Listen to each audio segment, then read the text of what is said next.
heading up to the great city this weekend of North Bay.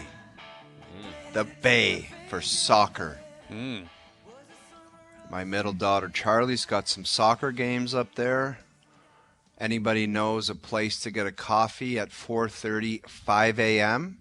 Let me know. There's got to be some kind of old school diner up in the Bay. I love the Bay, man. I haven't been there in a long time. That was a North gritty Bay. place to Gritty play. little town. Oh. Good people.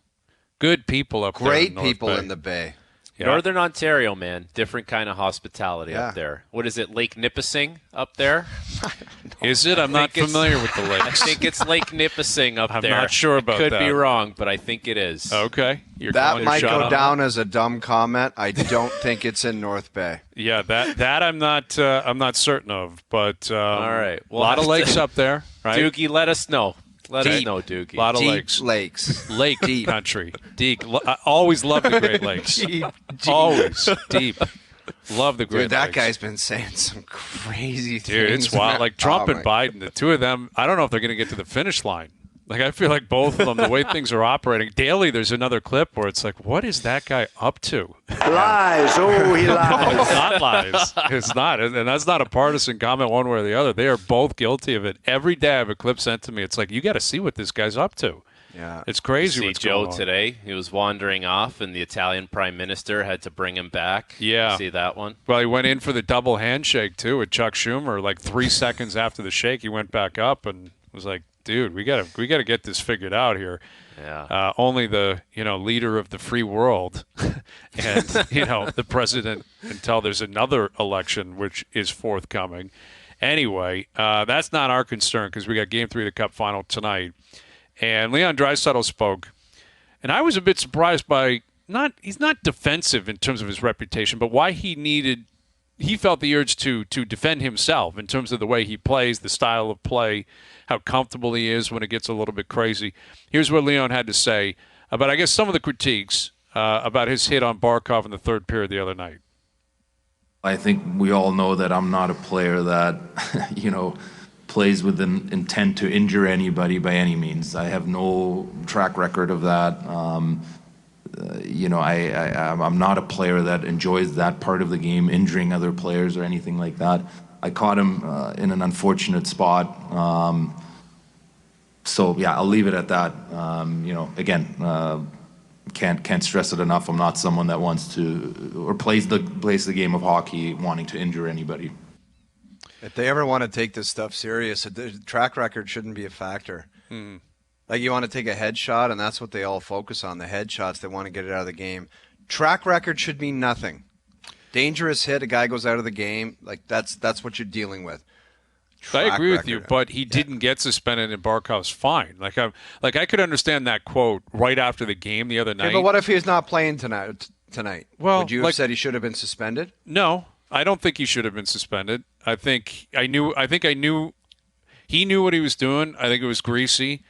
But I think the nature of the Cup Final being what it is, I know how silly that sounds, but this is what the NHL does. These are people that make these determinations. Okay, what if that was in February on a Tuesday? Then I think he probably could have been. He could have been. If that's player X against player Y on a Tuesday in November, it very well could have been a suspension. I guess my point is, if they're going to take this stuff about headshots seriously, Tuesday in November or February or the Stanley Cup Finals, if they're going to say headshot, track record, all of it, what time of the year it is, it shouldn't come into play. It was an undercover greasy play because he leaves his feet and he doesn't chicken wing elbow it, but you can kind of see he knows where he's putting his elbow. You know what I mean? Like and you know what the problem is, Frankie? Well. It's undercover. The problem is, and this happened with Morgan Riley, a bunch of guys are going to use that as an example to say, well, you're suspending me, but look what Draisaitl did here. Why was there no suspension there? I don't care if it's the final or not, but there was zero suspension. I think that goes to what Brian said. Like, it's a Stanley Cup Final. But, okay, so you mentioned, the track record of the player. What about the magnitude of the series and where we're at? Like, where does that weigh in comparison to the track record of the player? Because I feel like the Stanley Cup Final would outweigh the track record. That's if exactly we're talking the way they about operate. not doing it. That's the way they operate, and I think that's reasonable. I think we all. it's easy to say in a cool, calm, and collected moment, you want it to be consistent across the board all the time. But there's always context. There's always different situations. This is not a Tuesday night in November with two no-name players. This is Leon Draisaitl down 0-2 going back to Edmonton Cup Final. They're going to take that into consideration. I think collectively, when cooler heads prevail, that's what you want. And my take more on what Leon was saying there was not about him defending the non-suspension. That's already been levied out. Like, he's not being suspended. He wasn't even fined. We heard Brad Marchand like 3 weeks ago say, I want to hurt people, or people want to hurt people. Yeah, many as you can. That's where I'm going. Like, why would Leon, I guess it's irrelevant. It doesn't necessarily matter that much. But you're telling me he wouldn't have preferred Barkov wasn't playing tonight?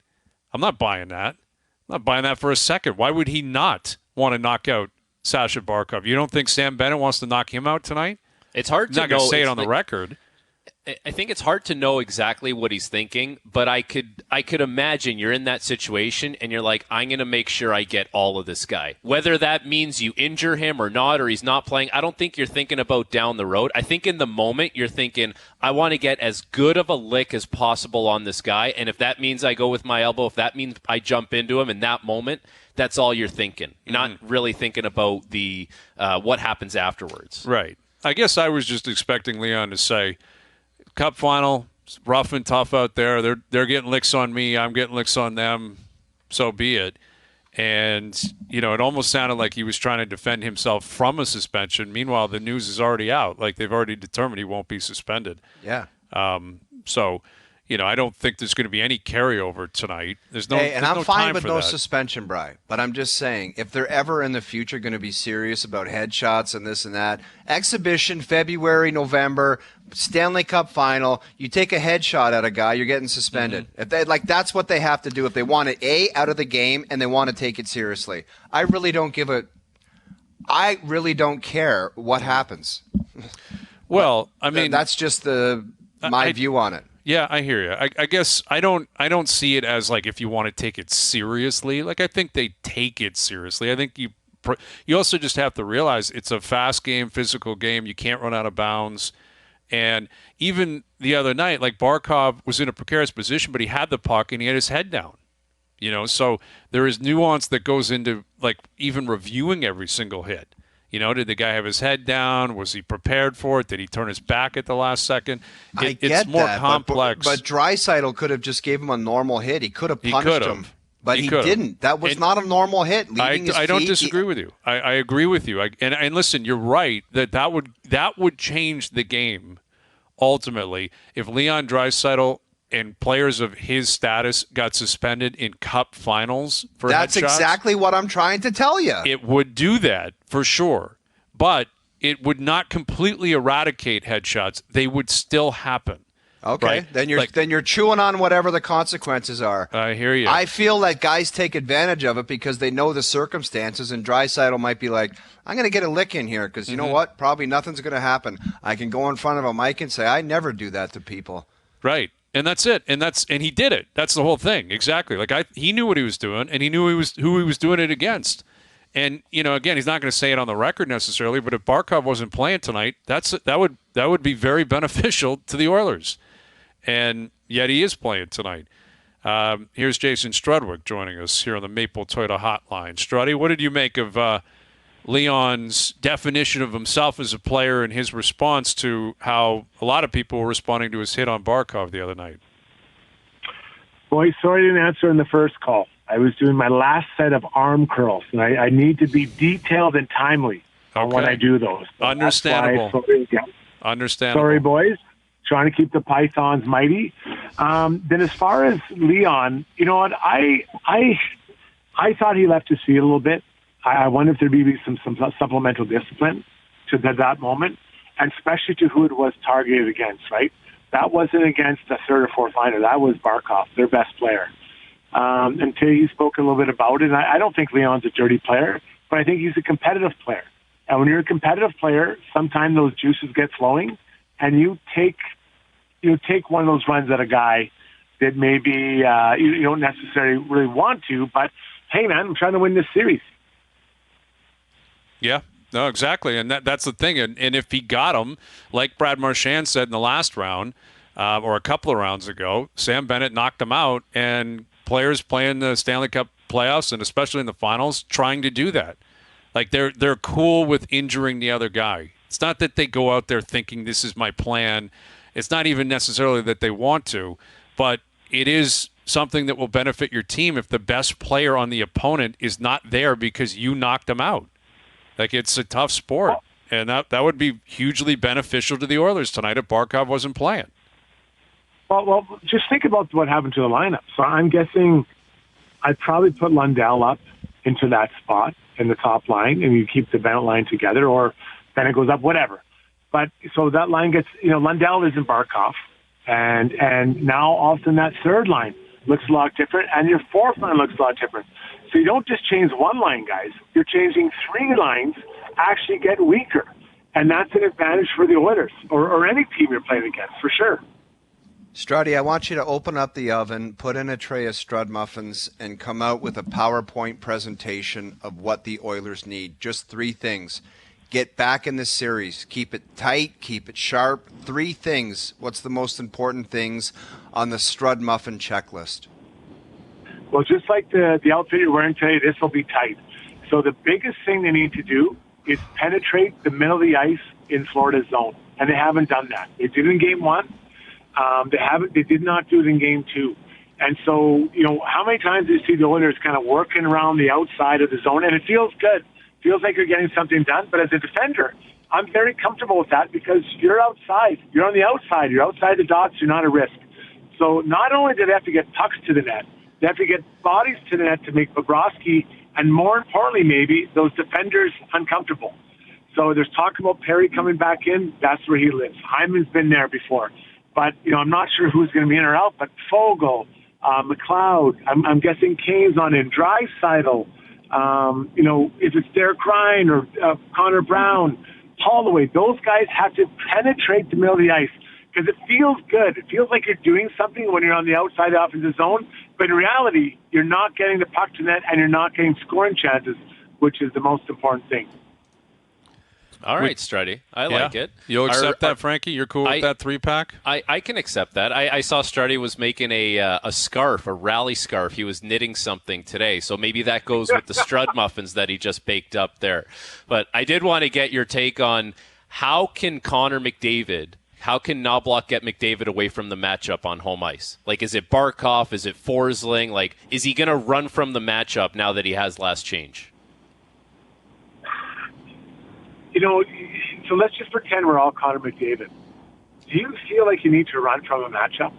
No. You are the best offensive weapon on the planet. I was not the best NHL player, but I played men's league and I dominated. Oh man, did I dominate. I didn't care who was out there. I'm going to be the best player on that ice.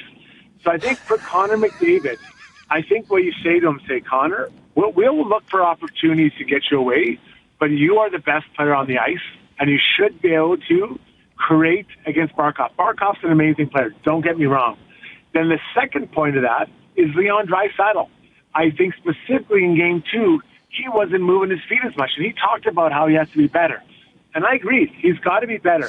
When Leon's not moving his feet, he's not the same player, and that's, quite frankly, that's true for everyone. Because passing from a standstill position isn't the same as moving. No one's coming to you because you're standing still.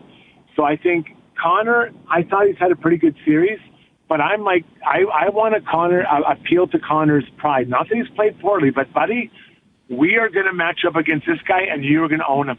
Then Leon, we need you falling out and riding up. I'm not sure what that line's going to be right now. I'd probably put Perry beside him because of the way that it seems to be a ground and pound type of series. But those are two guys that I trust. The two most offensive players on any team together. If you want them to go at these guys and say, I'm a difference maker, I'm better than whomever I'm on the ice against, at home, the rock will be absolutely, or the rink will be rocking tonight. There'll be scarves flying everywhere. I can't wait to see what this looks like. And I think this is the night tonight for Connor Leon to shine.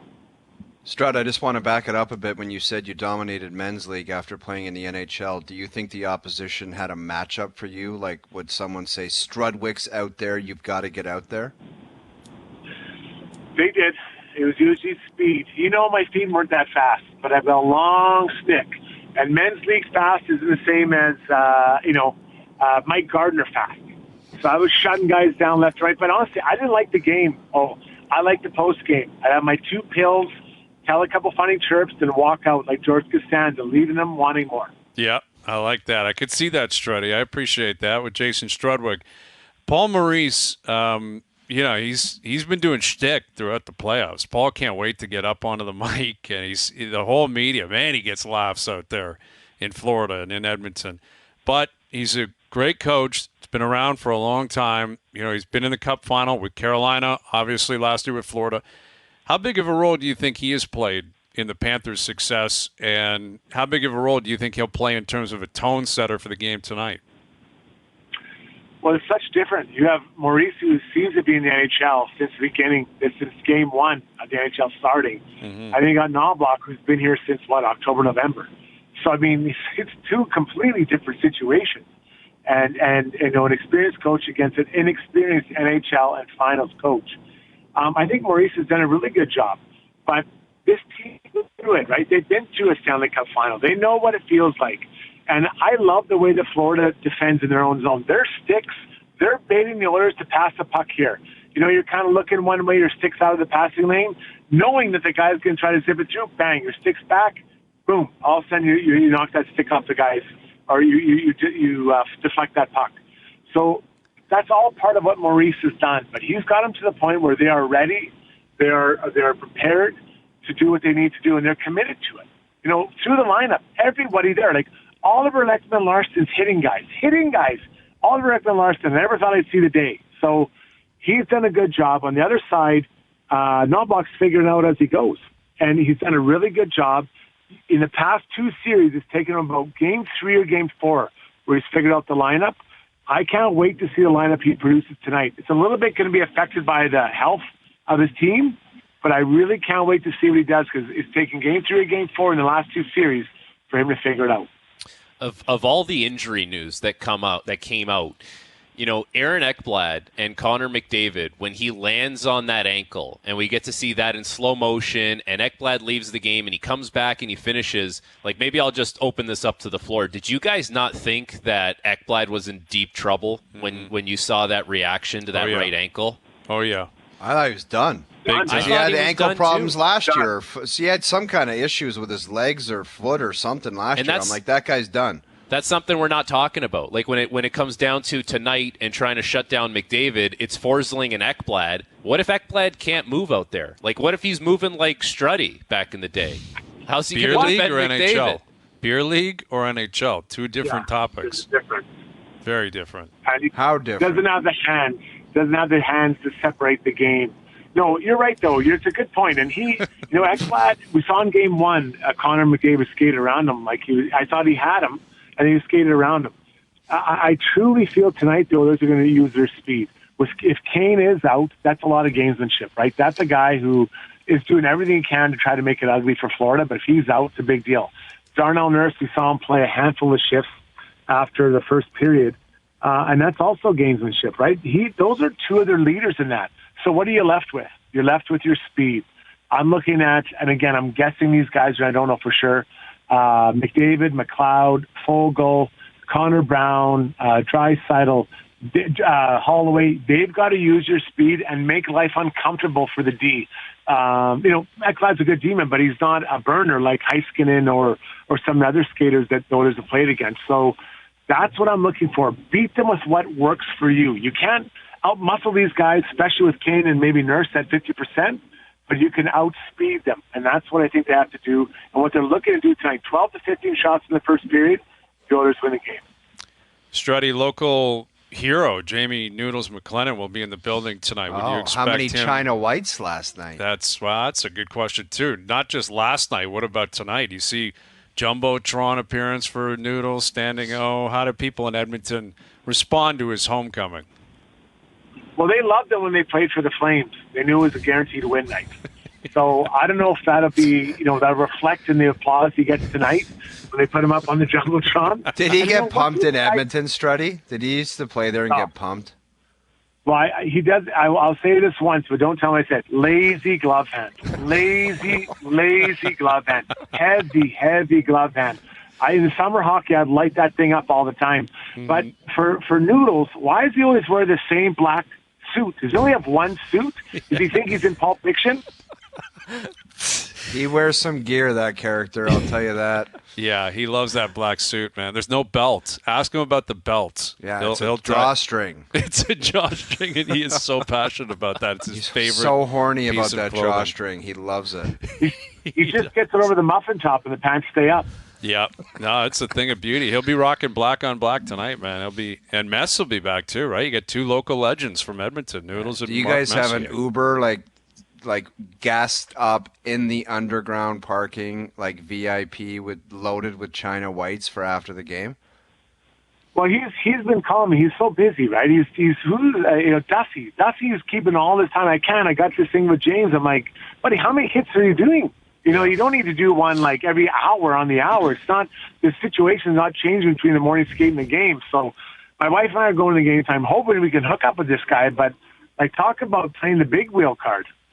Yes, he will big wheel you. Absolutely. We'll see, man. He's there for a few days, so try to find him. If you do, take it easy on him, because I think he's back in the show tomorrow. We'll know what he got up to based on how he is tomorrow at 4 p.m. One quickly, are you bringing that scarf you knitted to the game tonight, Struddy?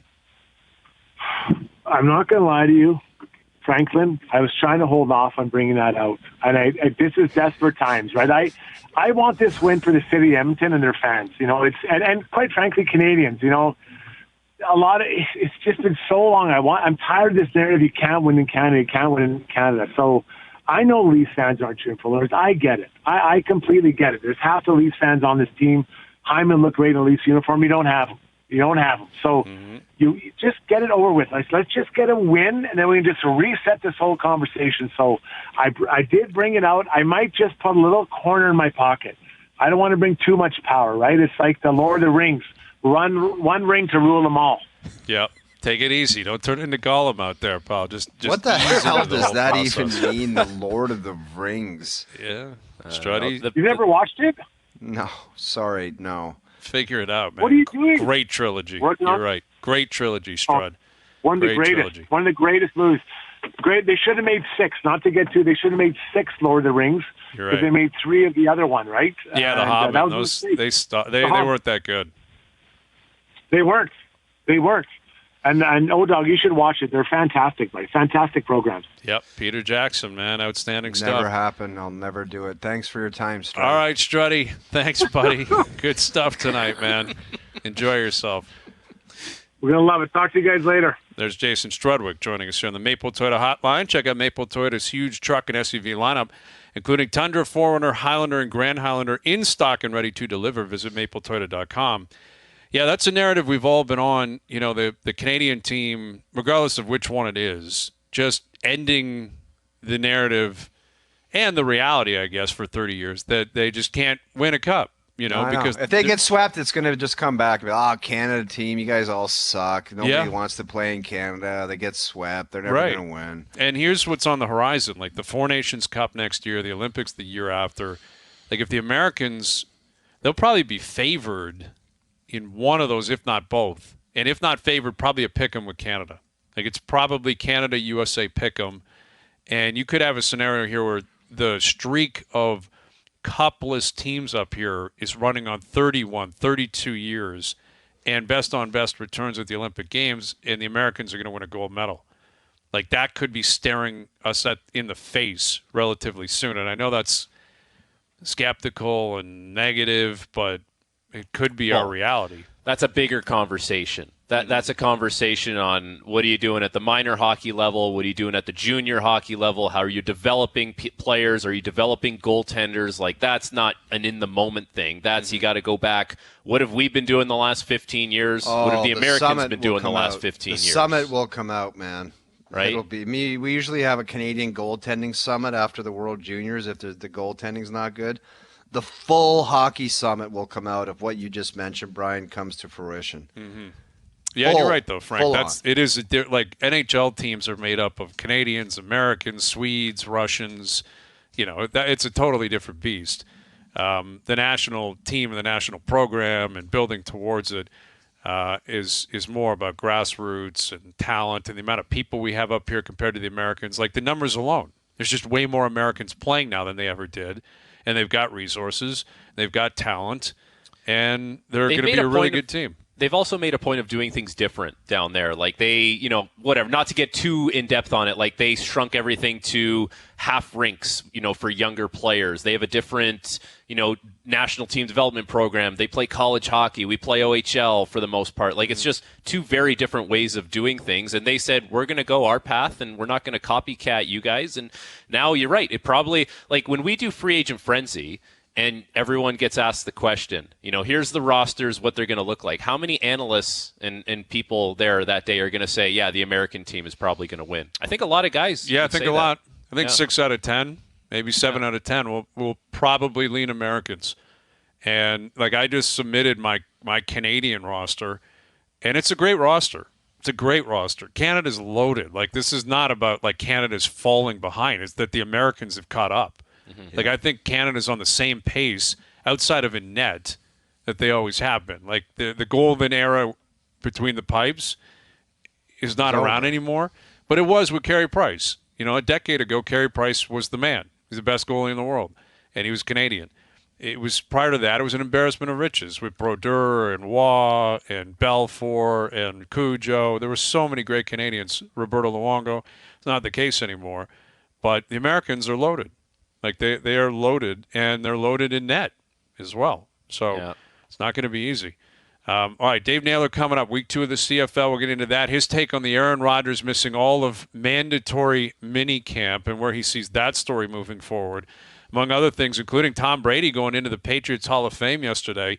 What a speech! Like Tom's crushing it right now, man. He can't give you enough content, chatter. Big, pumping people up in terms of work ethic and teamwork and all that kind of stuff. That guy could make millions motivational speaking. Easily, man. That guy, if he did a tour, Zillions. He'd be Tony Robbins. Yes. Like, he would knock Tony Robbins off the marquee. Yeah. And Tom Brady would take over. He probably still will do it as a side gig. Some major corporation's going to say, we'll give you $1 million, show up and speak 100%. For an hour. I'll bet he's doing it right now. Yeah, he probably is. Yeah. Is he going to be hopping in the booth next year? That's what it sounds like.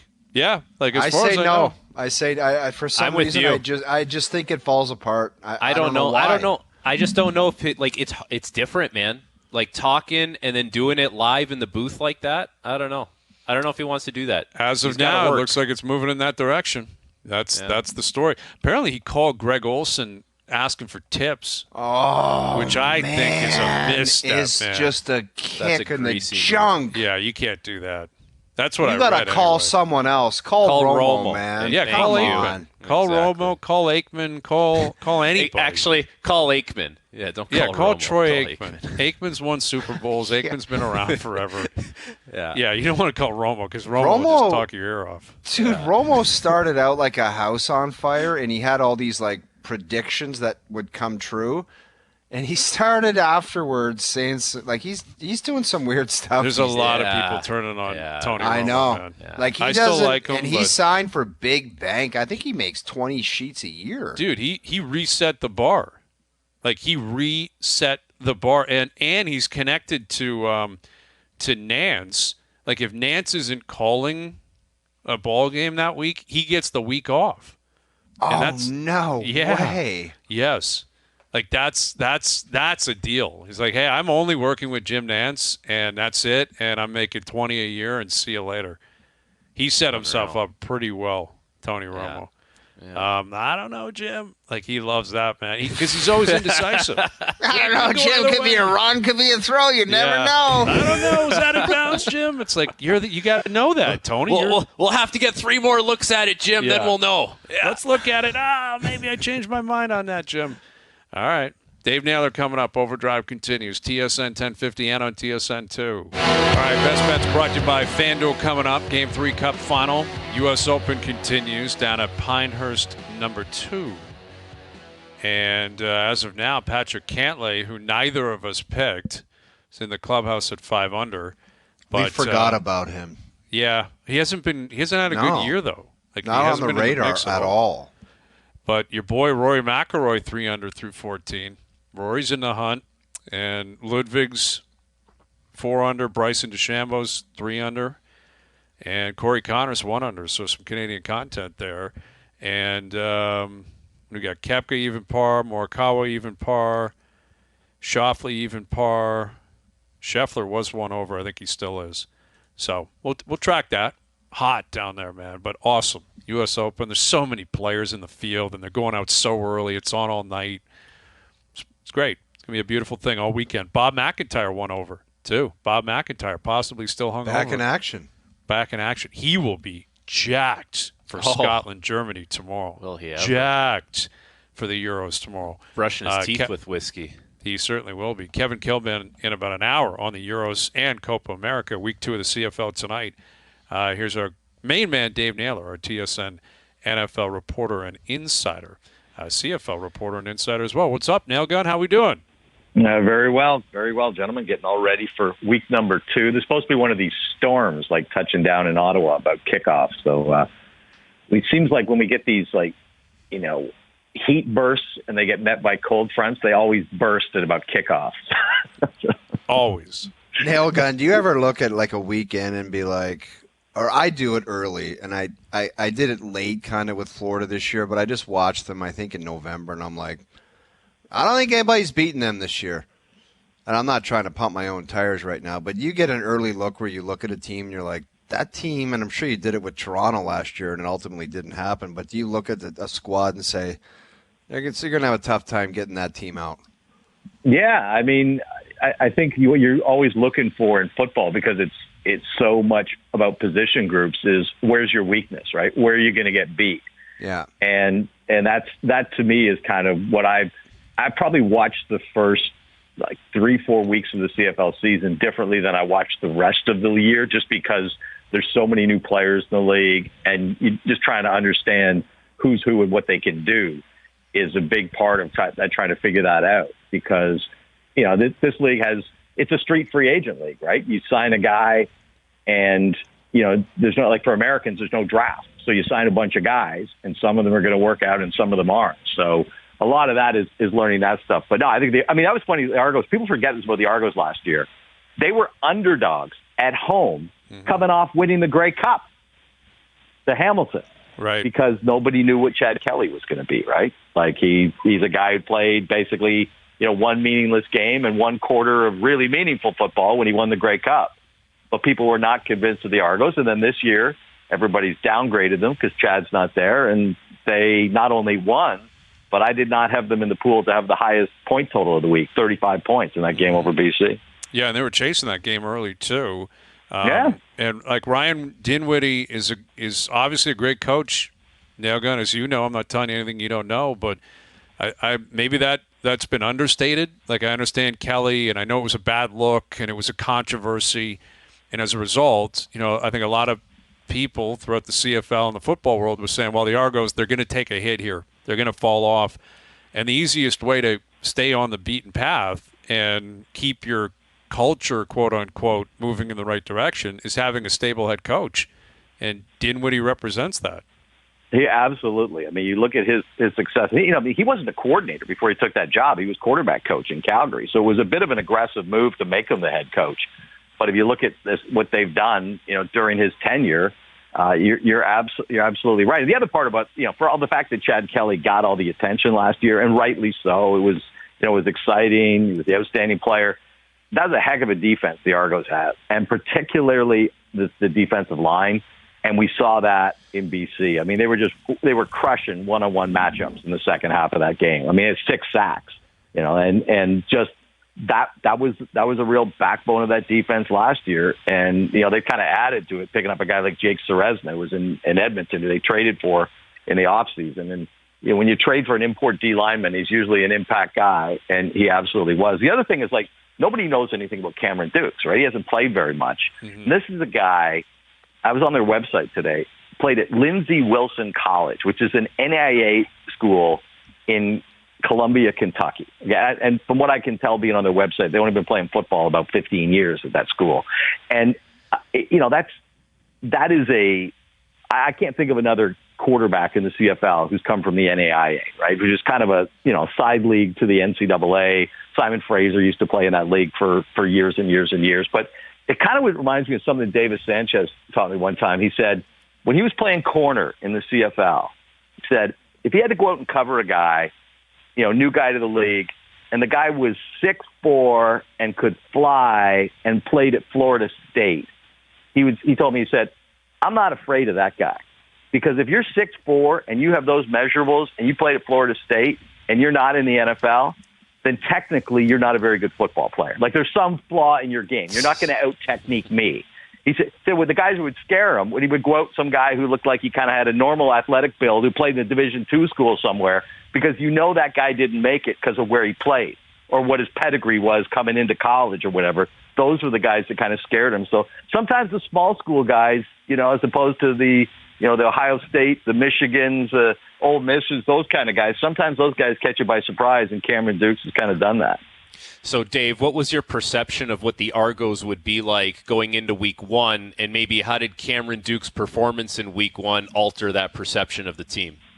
The big thing I noticed about him was just his presence in the pocket, like knowing when to leave the pocket, knowing when to roll out, throwing on the run. I mean, those are the kind of things that usually take more playing experience kind of develop. And again, the timing and the angles and the throw lanes and everything's a little different in Canada. So, even if you've done it a ton in college, it doesn't necessarily, skip right to the CFL. There's usually some time. Now, again, he was kind of like Chad Kelly. Chad Kelly had been a one-year guy and been a backup. And when he got his opportunity, he was ready in Week 1 of year 2. So he's really kind of followed Cameron Dukes has followed the same development sort of pattern as Chad Kelly and played about the same amount as Chad Kelly did in year 1. But that pocket presence, not leaving too early, not being skittish, not just kind of having that sense of how much time and space he had and when he could roll out. And again, I thought threw on the run pretty well as well. Those were the things that just made him, to me, look like, a more seasoned quarterback. And look, they're playing the sort of point guard game, right? He's distributing the football a little more than he's, chucking it all over the field than Chad Kelly would do. But that's by design. And, they did it very well. Naylor, I want to switch it over to the NFL and ask you about Aaron Rodgers not showing up for some event. like it's just, for an organization that's such a gong show, or has been, and they're trying to turn the corner, like, what do you make of that guy just saying, I'm going to be at some event? For the guy, especially with the comments saying, anything that doesn't have to do with winning, we want flushed out of this organization.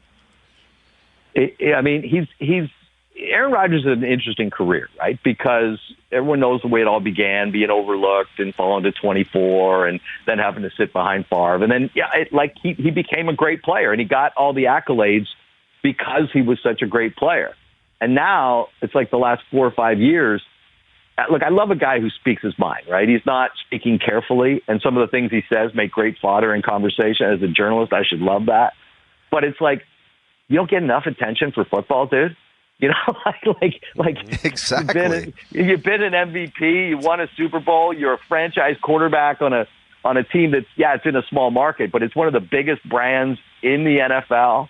I mean, you're in a conversation with Brett Favre and as among the greats of this era, and yet, you still got to throw other stuff into the mix here. And you're right, it's so classic Jets, right? Because the Jets have been the team that can't get out of their own way forever, it feels like.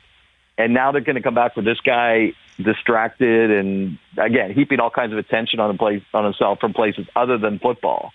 I don't get it, but it's, all it's going to do, is just build more and more intrigue. Between last year, I mean, I was at that game last year where he went out and, the second snap or whatever.